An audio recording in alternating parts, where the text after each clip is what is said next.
Hello, you're listening to Hibs Talk. I'm your host, as always, Gav. Joining me today is Stuart. Hello, Gav. How you doing there, mate? I'm good. How are you? I'm about to find out. I think that's a better way to put it. Yeah. Just the two of us today. Apologies for no podcast last week. We very busy. Stuart very busy with Is It Fast. One of the guys had COVID. Two of the guys have just had kids. I'm not accepting the kids as excuses. They knew they were coming. You get a bit of warning and planning for that. The fact there was no podcast, like me being busy, that's fine. The other two, it's just lazy. And obviously, I know we're missing Dave as well. But he's busy opening a shop, management and stuff. But very busy man. We miss him dearly, but he's doing well. No, sorry, who's missing Dave? I miss him with the game. I miss him. I miss him dreadfully. That's true. No, I can't wait to see Dave on Saturday. That'll be good. No call with Dave and Donkeys. So let's have a chat about obviously today's going to be talking about the Hearts game and the Hearts game, and a bit in the middle kind of about where the team's at the moment. And yeah, so we might as well just jump into the Hearts game. The 3-1 to Hearts, the score. I'd rather talk about my erectile dysfunction, but alright. In terms of the team, Macy was in goals, Rocky, Hanlon and Doig, with Porteous obviously suspended, Cadden, Jake Dollyhays, Newell, and then Clark left wing back. We've not actually had a chance to talk about that, which is after we played the Dundee United game, so we'll get into that a wee bit. And then Dre Wright was starting, with Elias up top and Muller on the other side. Early on, like say, it's a fifth minute, Clark plays the ball forward. Right, really nice touch, takes it down, holds it up a bit, cuts inside to the box, takes on the shot. It takes a slight deflection, but it goes in. Fantastic, 1-0. We went into this game a wee bit doom and gloom, and we're 1-0 up after 5 minutes. Yeah, I'm going to say credit to Maloney. It's probably the only time I'm going to say this during this podcast, but I think a lot of us were expecting Hibs to kind of be a bit more reserved, sit back a little bit, absorb under Hearts, but we actually came out with and attacked them and paid some early dividends for us. Brilliant touch from Wright, as you touched on there. I must say, from first observation of the goal, it was a deflection. I wondered if Muller had got the final touch on it, but obviously enough to distract Gordon. 1-0 up. The noise from the away end was absolutely fantastic. Already love seeing the guys that organise the marches and that from the bar. Absolutely fantastic. So all of a sudden, everything was rosy and green, but not so much the last, really. Yeah, I mean, credit to Jay Wright. He gets a lot of stick, but he took that chance well. There was a bit of luck in it, but let's be honest, especially at Tyncastle, we've been short of luck recently. Can think of Ollie Shaw's goal for a recent example in the last sort of few years. I'm sure there's plenty others. But like I say, there was a nice bit of play from Hibs a few minutes later. They worked it across the field really well. Muller dragging it across, working the ball across, played it to Newell. Lovely ball from Newell. Unfortunately, defender read it well. It was a good run from Elias. Defender read it well, and it went out for, I believe, a goal kick. Was it Halkett? He was sticking very Halkett, close to Melkers and all day. He obviously had a very good game there. But yeah, the first kind of 35 minutes, Hibs are playing very well, maybe living a little bit of a charmed life at points, which we'll get on to, but there was a lot more positivity than we'd seen in previous weeks. I would disagree a wee bit. I don't know if I'd go as far as the first 30 minutes. I think it was about 15. I think we did limit Hearts a wee bit, but they were, and as it got worse as it got on, but I thought Hearts started to kind of, we're shaking, taken aback by our goal and shaking up a wee bit, but after that I feel we kind of let them back into the game, and like I say, they had a misjudged ball from the Hibs defence, played over the top. Luckily, Boyce, a shite touch for him, and the goalkeeper was able to think. But if it was a good touch from him there, he's in. So that was. Did you see him complaining for a penalty as well? Honestly, pathetic. What on earth was he? So the keeper's not allowed to come out and gather the ball. Good one, mate. Yeah, fair play. A few minutes. Yeah. Sorry, go. Right, but right over the top, like kind of Route 1 classic Hearts football. Not long before that, you could visibly see the formation change Robbie Nielsen had put in there. We just really didn't look like we had much of a clue on the pitch to do with it. Maloney didn't seem to be doing much to change us up there either. So that's worrying. Again, another manager sussing out Maloney pretty darn quickly and making an alteration, and us could have been a little bit rabbit in the headlights under it. Yeah, it was concerning. Like I say, making the changes and they were effective and started to get chances off the back of it. Like I say, Sims had a chance. He was through, tried to chip the keeper. Probably should have scored. Hearts hit the crossbar after that. Halliday hit a shot off of the bar, and then it was so loud, the Andy Halliday song, and I did worry because it was so loud that it was going to come back to bite us. And then, like I say, Melkson did have a chance at the near post. It was a tight angle though, and it went over the bar. And then Hearts attack. They're kind of they get the ball out to their left hand side or right hand side, and Cadden's not there. I think Rocky takes too long to get over, and when he does, it creates that space between him and Hanlon. Then the ball gets played, and I believe it's Sims just takes a piss out of Hanlon, if I'm honest. Just, strength, keeps the ball, it gets flicked back, and Halliday runs onto it just before half time, puts it in. Easy as you like, 1-1.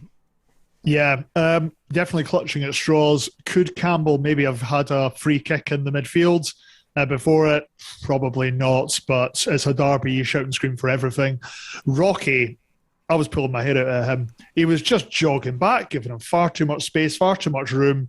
And as you correctly said, that Sims is a big, strong laddie. Hearts have done very well in getting him in on loan there.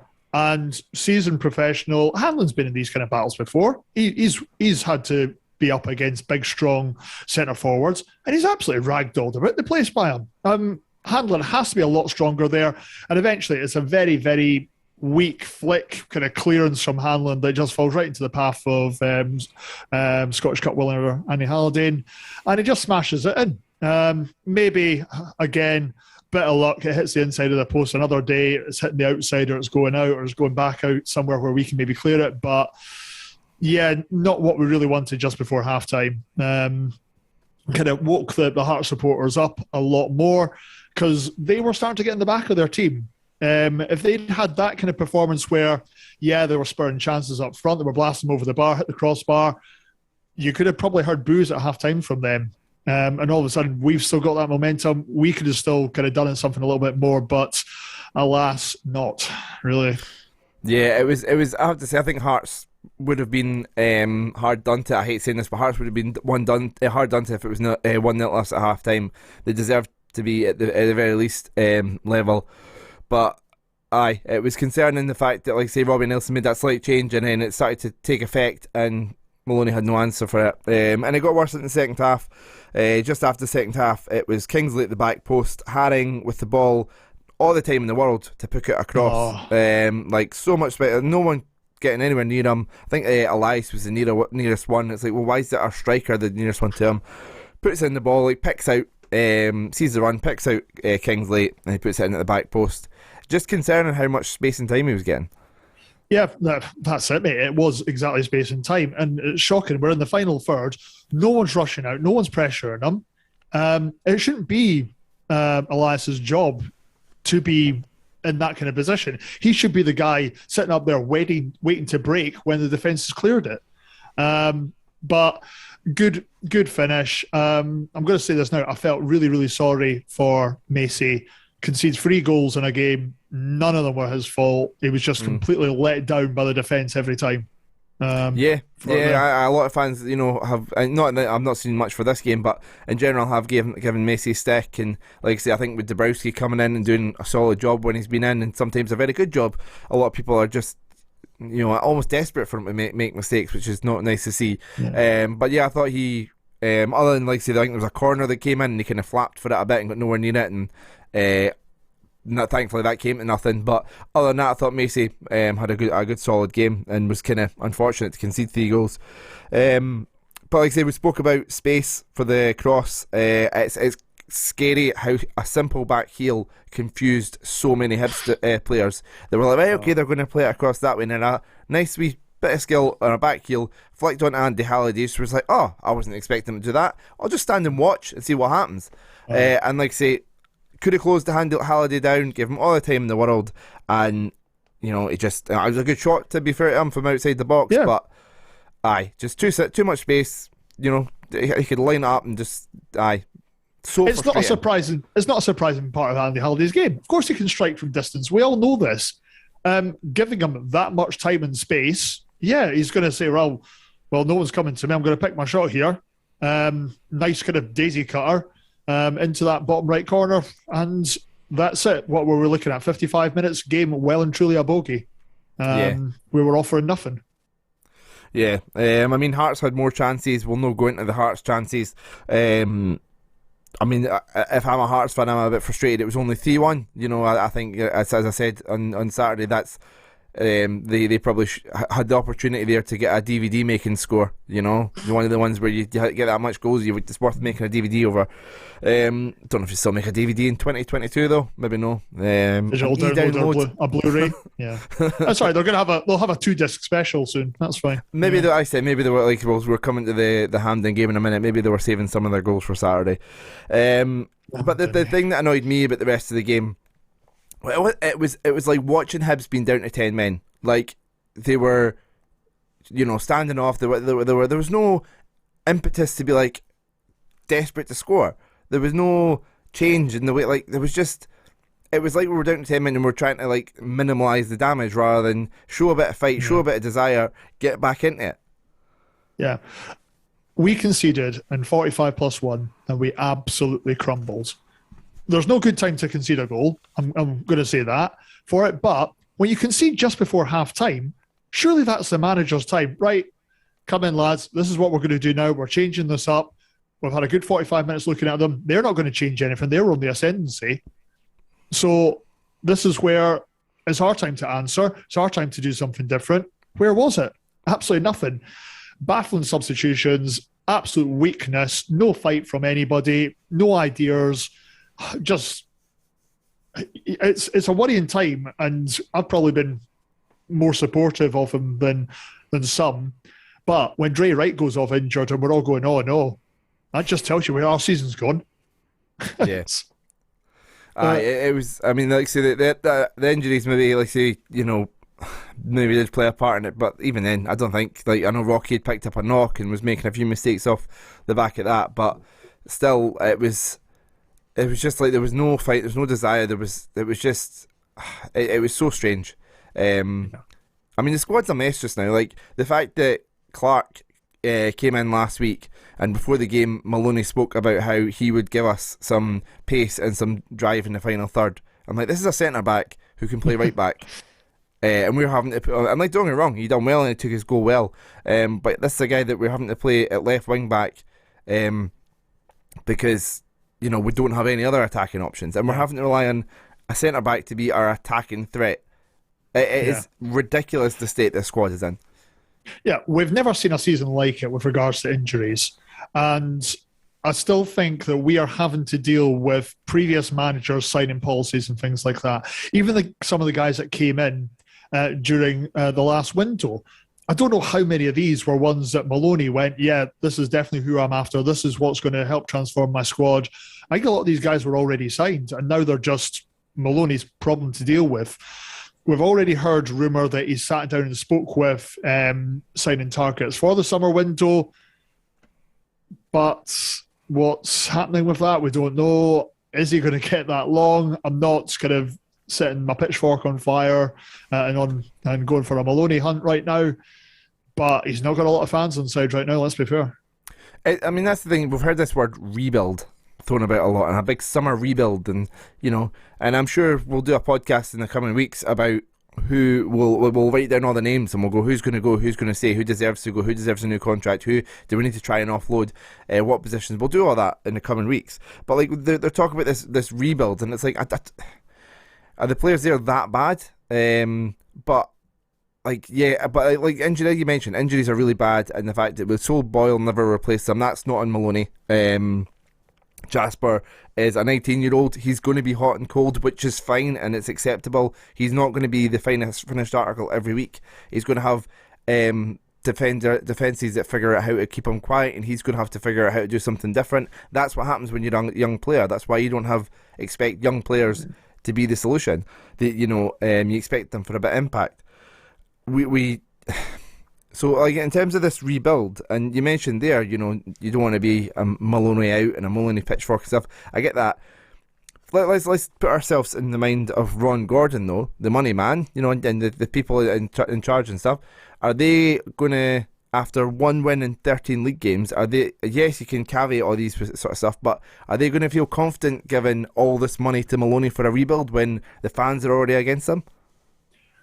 You know what? We keep hearing that one of the big reasons why Jack Ross was signed, now again, obviously this is rumour mill stuff, was the quality of football we were seeing. Have things improved? Absolutely not. Something that I always thought with Ron Gordon coming in, an American, the American owners and team owners, things like that, they do not hang around. Gav, you watch a lot of American sports, as do I. These kind of records get you sacked where you are. Now, Maloney might have a little bit of leeway because Gordon's now bringing in his own men. He's sussing out the Scottish game, things like that for us. I still think we do have an exciting young manager who does have a lot to it, but the players are clearly not responding to what he's doing at all. So this massive summer rebuilds is there and there. I have said for long enough, I'm giving Maloney till September, October, obviously decent chunk into the new season before I really start kind of making my decision on him. But this position is getting tougher and tougher for me.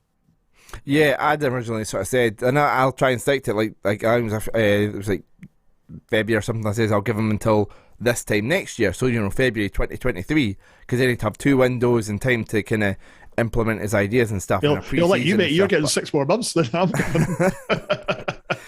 But I mean, it's tough when you're I genuinely and there was a conversations. I've seen loads of conversations going about, and a conversation with somebody on Saturday comparing this side to Terry Butcher's side, like in terms of the fact that, okay, maybe not on Saturday, but a lot of the games we've defended a lot better. I think Ryan Porteous has been a big part of that. But other than that, we're not scoring goals. Terry Butcher's team still scored the odd goal. This is, I need to try and go through the stats of how we played in that last sort of 6 months. But to me, the 2022 Hibs, because I know Maloney won his first 2 games, but 2022 Hibs is some of the worst Hibs I've ever seen. We're uninspiring, we're boring. We've scored 7 goals. 2 of them were against Livy, and I've said it before. One was a cross that didn't mean to go in. There was a 2 against Ross County, which was hit for distance. 1 against Aberdeen, which was an own goal, and then a great goal from Clark last week, and then Rice, which was deflected as well. If you want to put another caveat on that, so was the Aberdeen 7 one goals an own in goal? 13 I thought games. It was Porteous. What's that? The Aberdeen one an own goal. I thought it was Porteous. I know we beat Dundee 1-0, and that was an own goal. We got beat 3-1 off Aberdeen, and it was an own goal. It was sorry, you were discounting the first two games, Mike. Excuse me. That's what I'm thinking of. My apologies. Yeah. That's why I don't come on that often. That's fine. 7 goals in 13 games though. It's not good enough, and it's like you said, they're apparently sacked Jack Ross to get a more exciting style of football, and even though there isn't the forward line at the moment with all the injuries and with the lack of recruitment and the sell and Boyle, it's not exciting football regardless of that. No, it really isn't. We have just not got a spine of our team, and we're just so Fred thin. Now, whether that is poor recruitment, whether it's bad injuries, but I keep going back to we've lost McGuinness. Now, McGuinness had a great start to the season. He's now having another operation, talking about ready for pre-season. There's quite a few out there that are willing to say, look, we'll just pay him off his contract. It's just injury after injury. We can't be relying on this guy. I'm wanting to see him back because we were starting to see what he can do. Losing somebody like Nisbet as well. Okay, Nisbet not having the best season, but again, it's somebody that we know can produce and can score goals. I just want to put this kind of season behind us. We know we've got our bottom 6 football, and I'm probably going to get shouted at by a lot of people for this, but I was almost thankful that we were getting bottom 6 football. I didn't want to have another couple of visits or trip to the Old Firm. I didn't want to have another derby on there. I just want us to kind of see the season out, just kind of get on with it, hopefully play some of the youth boys in, and really just kind of put this one well and truly to bed. I have renewed my season ticket. Can't wait to get back to Easter Road properly. But yeah, this isn't going to go down in the annals of history as a classic this year, let's be fair. But I mean, you mentioned the bottom six, like, and I know that it's very unlikely. I'll put my brightness down here on the phone. And I've just brought up the fixtures there. Are you confident that St Johnstone are that far away from us? I mean, like, say for the first game of fixtures, I mean, St Mirren away probably has to be the ones, but that we should feel most confident about winning. But at the same time, the way we've been playing, we don't look like scoring. So hypothetically, if they were to beat Dundee, the worst team in the league, and we lose to St Mirren, it's down to 5 points with 4 games to go in terms of the relegation playoff place. Yeah. Is that out with the realms of possibility? Are we safe? I'm going to take it back to where we are currently. 8 points, yes, we are safe. But the scenario that you brought up there is more than possible. Yeah. I think there'll just be a lot of very uninspiring draws in the bottom 6 this time round. No one's going to be able to put their head above the parapet for it, and it's just going to finish as is. That's my thing, and I think we'll pick up enough draws to be far enough away from St Johnstone, which is ridiculous that we are going into the bottom 6. A team like Hibs are going to the bottom 6 and not thinking, we can just play the youngsters and just win loads of games. Like we don't look like winning games with anybody, and I believe like Josh O'Connor might be. I'm sure I read that he's injured and might be out for the rest of the season, which is an absolute kick in the teeth, because it would have been perfect to get him some more minutes. In terms of the fixtures, but we'll quickly run through them here. They have been announced. We have St Mirren away on the 23rd. We're then away again to Livingston on the 30th. At home to Aberdeen on the 7th. Away to Dundee on Tuesday the 10th. And then we finish up with St Johnstone at home. Hopefully not a relegation battle game.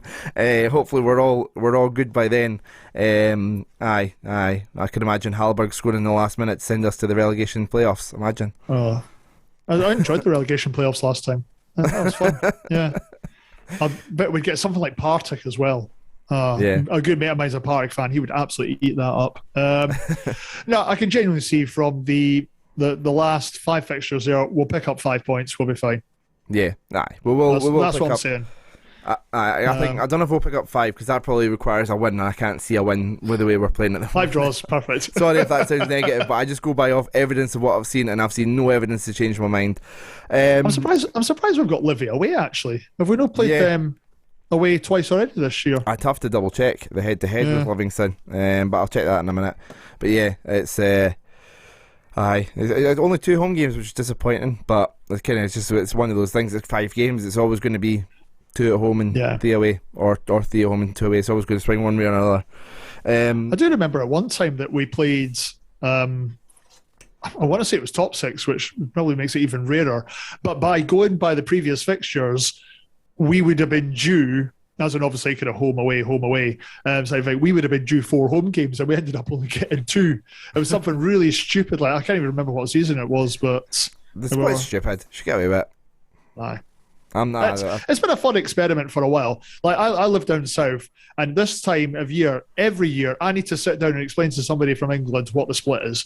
Yeah. And it's up there with kind of like you're putting out the salt and pepper shakers to kind of describe, and then inevitably Sky Sports kind of shows up the tables like, wait a minute, mate, how's number 7 got more points than number 6? Like, yeah, it's because of the friggin' split. You have to kind of go through this all again. Like, I live near the beach. I'm going to get a Punch and Judy puppet show and try to explain to them, but it's not going to help me whatsoever.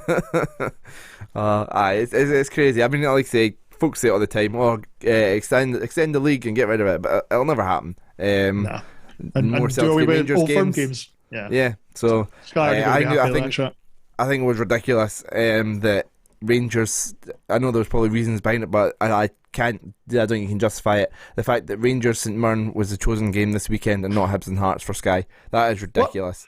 Why wasn't there 2 games? That's what I couldn't figure out, because we've seen it plenty of times before that.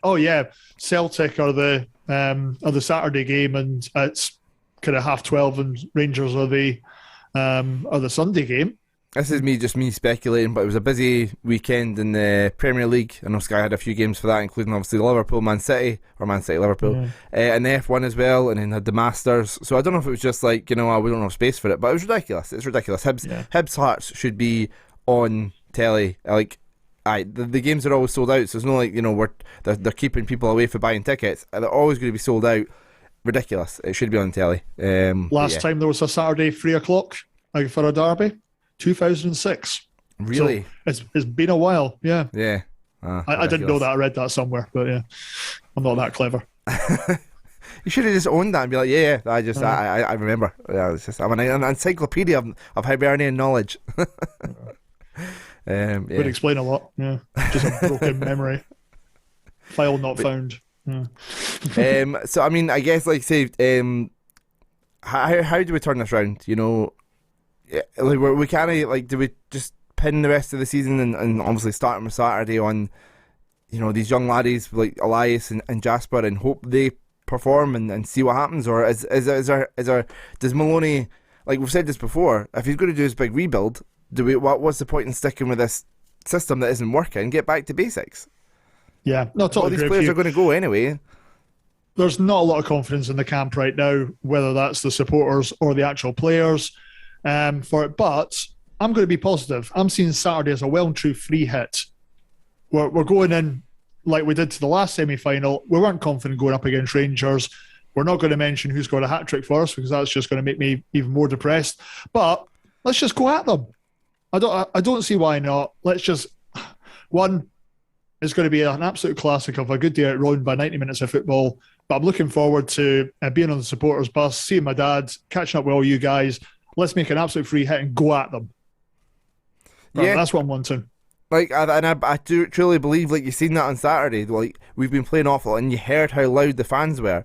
You know, the fans are there to be. I fully believe I'll be like that. We'll all be like that on Saturday. We'll all get pumped up. We'll be at Hampden. We're ready to go. Like, but I've not seen that from the players. And like I come back to that after the 3-1, after being 3-1 down, the way they reacted to that, I don't see how they're going to be up for this. They should be. It's a semi-final. It's an opportunity to go to a final. It's Hampden. It's, you know, an immediate opportunity for revenge, which you hardly ever get. But I've not seen anything from Hibs this year to believe that we've got the ability to beat Hearts on Saturday. Yeah, and I'd love to sit and argue with you here, but no, you can't. There's no bite. There's nothing in this team right now. This is why I keep saying season's over. Let's just enjoy bottom six. Massive rebuild in the summer. It's what we're going to have to put up with. Yeah, I was kind of... it's concerning. Like, you know, we'll all be, as fans, pumped for it, but it's just the players just seem to be... Like, I say, in terms of Maloney, I think he has to react. I think he has to do something different. I don't think he will. I think he'll stick to this exact same, you know, formation, lineup. There'll be only small changes. I can't see him making massive changes. I think he should. Maybe change to a back four, play a slightly different style, you know, go get, like, say again, back to basics, but we won't. We'll play the 3-5-2, or the 3-4-3, sorry. We'll play this, try to keep the ball, and it'll play in the Hearts' favours, and they'll... Yeah. I am concerned that...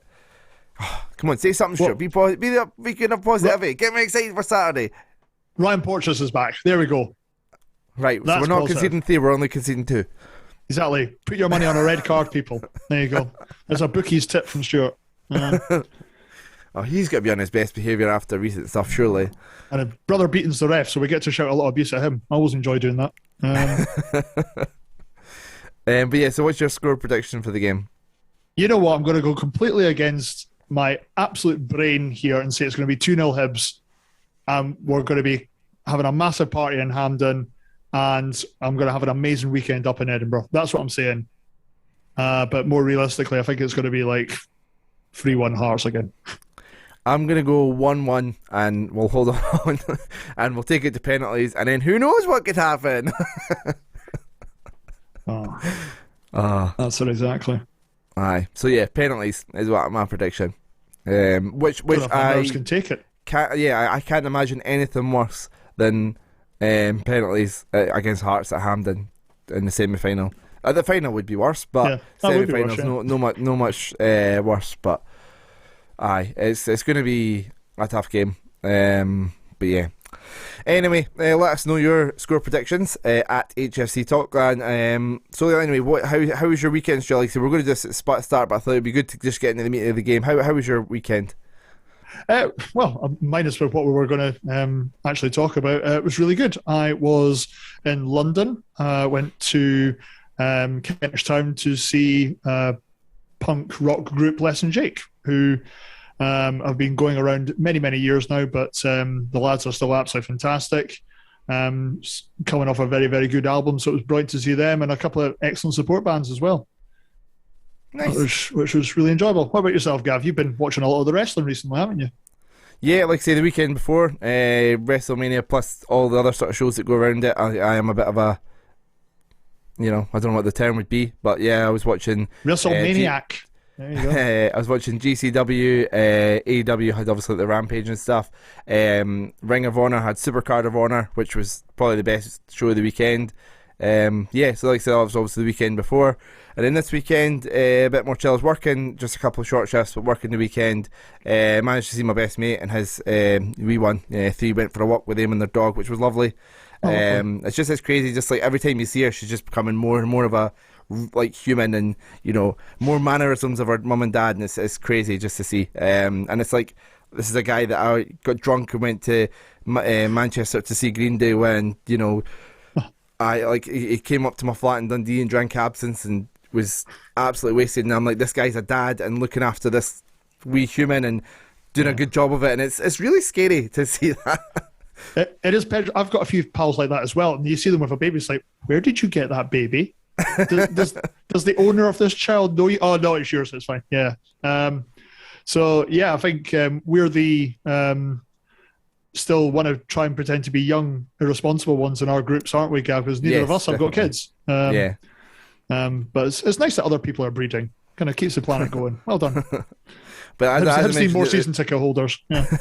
As I mentioned at the start, Stephen and Liam of Hibs Talk Extra Time, they've both had kids recently, so I hope they don't mind me saying. So if you want to send them your congratulations to them on their new ones. Liam's first time being a dad, so I'm sure he's absolutely petrified. Billy, who recently became a dad, has sort of been giving him some tips on what to expect in the coming weeks. But yeah, not for me. I've had Ali as well. Aye. Who's becoming a dad. Yeah. Aye. Aye. Just shows you when hips are rubbish. The boys fill their time with other entertainment, don't they? Fair play to them. Yeah. So, what have you got planned for the rest of the week, Stuart? Working. Delighted to say that I'm on the Skive on Friday. I'm going to be on train up from London about midday, so hitting Edinburgh about 4 o'clock, grab a couple of beers and mentally prepare myself for supporters bus on Saturday morning. Delighted to be going again with the Irish Hibs supporters. Great groups. They are a good mix of kind of ages and experience of going to Hibs games, so brilliant atmosphere on the bus as well. So looking forward to seeing all those lads again on another trip to Hampden. Yourself, Gav, how are you getting through? I probably drive in. I have to sort of organise the parking because I know you have to pay for parking in Glasgow now. It's ridiculous. I should have done that weeks ago, and I looked it up and I was like, right, I'll do that, and I didn't. I even downloaded the app and everything, so I should have done it by now. But yeah, so I'll probably just drive through, and then like I say, me and my dad going through, sitting with Stuart and his dad. So looking forward to it. Although we have made the mistake of we're right on the halfway line. So we'll be right beside the Hearts fans. So that's either going to be brilliant or awful. And going by Hibs' recent forms, it's more likely to be the second one. But yeah, like I say, busy week with work. Couple of extra responsibilities and stuff like coming in and stuff. So it's been a bit more busy in places. But yeah, and then like I say, I'm off Friday, Saturday. So yeah, I'm looking forward to chilled at the end of Friday, and then the football on Saturday. What are you doing tomorrow at 7 p.m, Stuart? It just so happens that I'll be 24 hours before I'll be doing my podcast for Is It Fast, which goes out at 7 p.m. Every Wednesday. We talk about motorsport, cover a lot of the F1, touring cars, the BTC, the TCR, and we also just talk about general car news, and we also touch on watches as well. So the backgrounds behind me will dramatically change. Ramsgate Hibs Supporters Club flag will turn it into a canvas of Scalextric cars, which is kind of quite the transformation. Nobody ever knows what studio I'm in. Very exciting. And in regards to you mentioned the BTC there, like I say, I know about this, but like I say, I know you've done a very sort of enjoyable and really exciting, like I say, we'll not spoil whether you do it or not, but a really exciting video project recently with that. Yeah, just launched on Friday this week. Please do go onto your social media platform of choice to check out Is It Fast. We do a 24-hour track challenge where we visit all the touring car tracks in the UK, starting down here in Kent, finishing up at Knockhill in Fife. We set ourselves 24 hours to do it, and we've got no idea how far away all these things are, which is... There's some good entertaining bits, and there's even a shout out for Hibs as well in there as a good part of it. Other Stuart that does it, I really liked the fact every time we were in between, he was giving a lot of sort of information about the history of the track courses and stuff, and it's a great watch. It's like 27 minutes, I think, and it's like I say, it's on YouTube, and it's great. Like I say, especially if you like Top Gear and stuff, it's like, you know, them talking about cars, talking about the track racing and stuff, and a wee odd cheeky sponsor in there as well every now and then. But yeah, no, it's a cracking watch. Check it out. But yeah.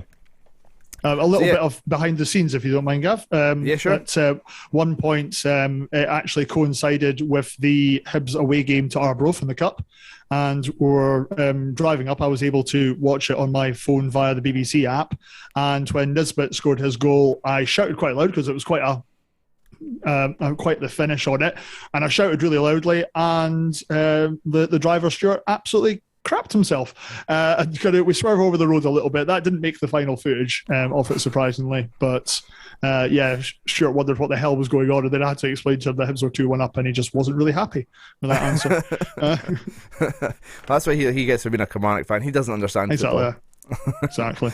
But yeah, so like I say, just one last thing to finish up. Like I say, we've done a lot of ranting today, but I just want to say, like, I've seen it's been a bit disappointing to see some of the sort of attacks on Strong Opinion Hibs podcast. I think it's great that, you know, we've got four, you know, there's other podcasts, but like I say, the four sort of podcasts that are all completely diverse from each other, you know, and like I say, Long Bangers and Down the Slope both do fantastic work. Like I say, I love Harry from Down the Slope. I've known him for years. He sat behind me and he was like 10-year-old, and to see him like this adult who's got a job in London doing the podcast, he's a great guy. His dad's good too. Anyway, I'm going off a tangent. But like I say, Long Bangers, Matt is brilliant. The Heed Bangers is one of the best shows they do. I know, like, I love Hibs and hear them talking about Hibs, but Heed Bangers is brilliant, talking about mental health. They do that every Sunday. But like I say, and then the fact that, like, Strong Opinions Hibs was the last sort of one to come along, and they could have, you know, looked at those three podcasts which were already diverse and done the exact same thing, and have done something a bit different. And, you know, they've got a lot of content on the women's game and on the development team and stuff, and it's good to see. Like, we've tried that and absolutely failed at covering the women's game. We tried, like, it was just impossible to do. So fair play to them for doing it, and for doing something a bit different, and for having strong opinions when it's in the name. They're getting a bit stick. I don't get it. It's not nice to see. You know, they're meant to be Hibs classic. These guys are going out their way, spend their time to give content to Hibs fans, and it's just not nice to see a bit of a toxic sort of, especially on Twitter. It's not nice to see. No, I fully agree, Gav. As you correctly said, it's great that they're going out giving us a bit of diverse information. There's no such thing as too much Hibs news out there for me and most other Hibs fans out there. You don't want to tune in and listen to podcast after podcast or podcast us talking about the same stuff. I'm really thankful for their coverage of the development side of things, because it's not something I'm able to pick up on as easily, not able to get to the games, and they give me a lot of good information about youngsters coming through, what I should be looking for. So absolutely fair play to them. And yeah, there's space for everyone in this world. Just kind of give everyone a chance, guys. Come on. And if you don't like their opinions, listen to us or Long Bangers or Down the Slope. It's not like there's options out there, you know, take advantage of it. And obviously, like the less frequent, but there's Hibs.pod, the official Hibs podcast have got their podcast as well. So, you know, spoiled for choice. But yeah, but still the original and the best. Anyway, that's that. Yeah, so we'll finish up there.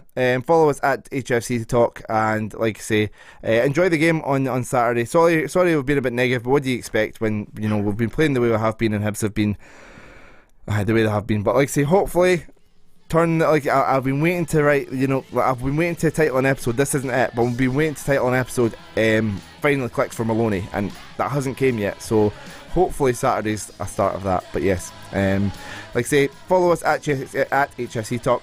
Thank you, Stuart. Thank you very much for having me, Gav. Cheers, mate. And thanks for listening. Cheers.